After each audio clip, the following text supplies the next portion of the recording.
Not the greatest one. We've seen a few that scream at us, and we've seen a few periods of overvaluation that scream at us.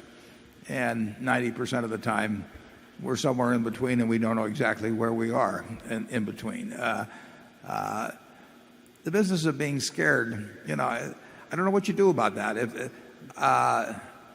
If you're of that, if you have a temperament that when others are fearful, you're going to get scared yourself. You are not going to make a lot of money in securities over time in all probability.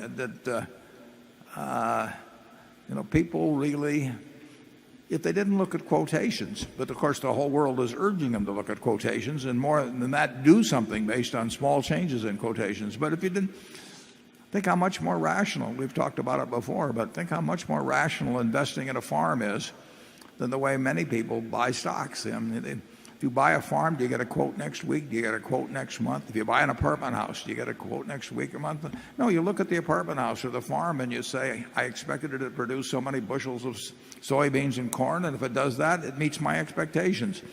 But they buy a stock and they think if it goes up, it's wonderful, and if it goes down, it's bad. We think just the opposite. When it goes down, we love it because we'll buy more, and if it goes up, it kills us to buy more.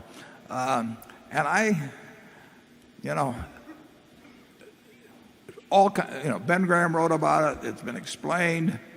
But if you can't get yourself in that mental attitude, you're going to be scared whenever everybody else is scared. And to expect somebody else to tell you when to buy and therefore get your courage back up or something.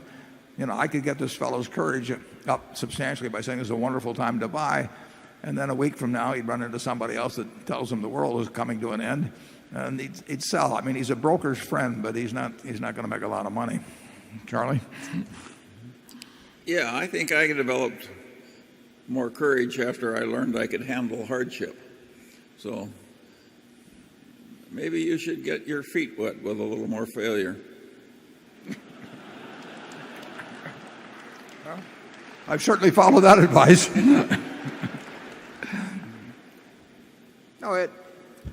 Some people really do not have apparently they don't have the temperament or emotional stability or whatever it may be to invest in securities. They'd be much better off if there were no quotations at all. And Keynes talked about that some in the past too.